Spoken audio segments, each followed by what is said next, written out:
What were the impact of the new economic policy on the businesses, कि business के ऊपर economic policy जो नई आई थी इन द ईयर 1991 उसके क्या इम्पैक्ट थे।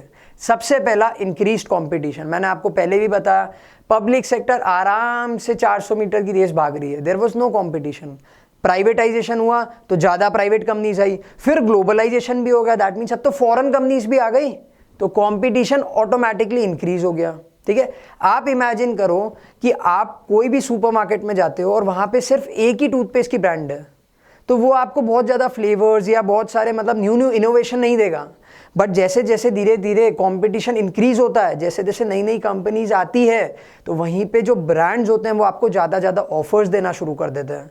तो पहला इम्पैक्ट क्या था, कंपटीशन इंक्रीज हो गया था। Second, more demanding customers. Okay, 1991 के पहले जो मार्केट था वो प्रोड्यूसर्स रूल करते थे, वो अपने हिसाब से कोई भी आइटम का गुड सेट कर रहे हैं, सब कुछ कर रहे हैं। But after 1991 customers became the king, customers king हो गए थे। क्यों? बिकॉज उनके पास में ज़्यादा ऑप्शन आ गए थे, अब वो ज़्यादा चीज़ें डिमांड कर रहे थे। ठीक है, सो दूसरा इम्पैक्ट क्या था, more demanding customers. Third, rapidly changing technological environment. अब आप बाहर की कंपनीज को लेके आ रहे हो, उनकी टेक्नोलॉजी अलग है, हमारी टेक्नोलॉजी अलग है, तो दुनिया भर में टेक्नोलॉजी के चेंजेस बहुत रैपिड होने लग गए। देवर रैपिड चेंजिंग टेक्नोलॉजिकल एनवायरनमेंट, मतलब टेक्नोलॉजी नई नई नई नई टाइप की आने लग गई। Let me give you an example. Cars की अगर मैं बात करूं तो जर्मन कार्स बेस्ट होती है, हम ऐसा बोलते हैं। फैशन की अगर हम बात करें तो पेरिस हमारे लिए बेस्ट है। तो अगर इंडिया ने जर्मन और पेरिस के लिए अपने गेट्स ओपन कर दिए तो इंडिया में कार टेक्नोलॉजी और फैशन इंडस्ट्री कितना रैपिडली चेंज होगा आप खुद इमेजिन कर लो, जो इंडिया ऑलरेडी कर चुकी है। ठीक है, necessity for change. Okay, the producers had a necessity to change. क्यों? क्योंकि अगर उनको मार्केट में टिकना है, इतना ज़्यादा कंपटीशन, इतने डिमांडिंग कस्टमर्स के सामने अगर उनको खड़े होना है, तो they needed to change.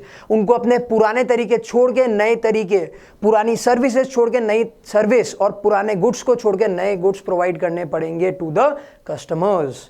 Next is need for developing human resource. India में पहले कैसा था, कैसे भी ह्यूमंस थे, they did not use to study, experience नहीं है, बस जो काम आ रहा है वो कर रहे हैं। नहीं, अब ऐसा नहीं होता है। अब इंडियन ह्यूमन रिसोर्स को भी पता है कि हमको एजुकेटेड होने की जरूरत है, हमको एफिशिएंट होने की जरूरत है, ट्रेन होना पड़ेगा, डेवलप होना पड़ेगा। क्यों? बिकॉज अब ह्यूमन रिसोर्स भी दुनिया भर के अवेलेबल हैं। अगर हम नहीं पढ़ेंगे तो ये लोग बाहर से किसी आदमी को बैठा देंगे जॉब के लिए। सो अब क्या होने लगा, ह्यूमन रिसोर्स भी इंडिया के ज़्यादा डेवलप होने लगे।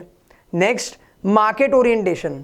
मार्केट ओरिएंटेशन का क्या मतलब है, अब मार्केट जो था वो बहुत ज़्यादा लार्ज हो गया था, मार्केट बेस्ड काम होने लग गए। प्राइस कैसे सेट हो रही थी, with the help of demand and supply, किस प्रोडक्ट की डिमांड कितनी है उस हिसाब से प्राइस सेट हो रहा है।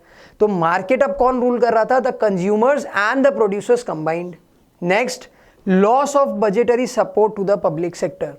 1991 के पहले क्या होता था, जितने भी सिक पब्लिक सेक्टर यूनिट्स थे, यानी ऐसे गवर्नमेंट कंपनीज या फिर ऐसी पब्लिक सेक्टर एंटरप्राइजेस जो लॉस कर रही है, गवर्नमेंट अपने ट्रेजरी में से उनको फाइनेंस करती रहती थी।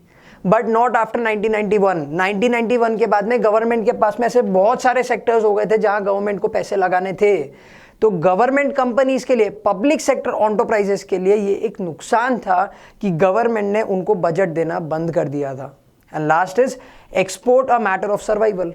बेसिकली इंपोर्ट एक्सपोर्ट बहुत ज़्यादा चालू हो गया था। हमने पीछे भी पढ़ा कि अंडर लिबरलाइजेशन गवर्नमेंट ने एक्सपोर्ट ड्यूटी एकदम खत्म कर दी थी। ग्लोबलाइजेशन के अंडर में भी हमने सेम पॉइंट पढ़ा कि गवर्नमेंट ने एक्सपोर्ट ड्यूटी एकदम खत्म कर दी थी। सो एक और इम्पैक्ट क्या था न्यू इकोनॉमिक पॉलिसी का बिजनेसेस के ऊपर, कि बिजनेसेस एक्सपोर्ट करना शुरू कर दिए थे। तो ये थी हमारी न्यू इकोनॉमिक पॉलिसी। नहीं समझ में आया तो एक बार वीडियो वापस रिवाइंड करके पूरी देख लो। Next part of the video में हम बात करने वाले हैं डीमोनेटाइजेशन के ऊपर। आई थिंक हम सब जानते हैं डीमोनेटाइजेशन, एक बार वो 8 नवंबर को वापस याद कर लेते हैं।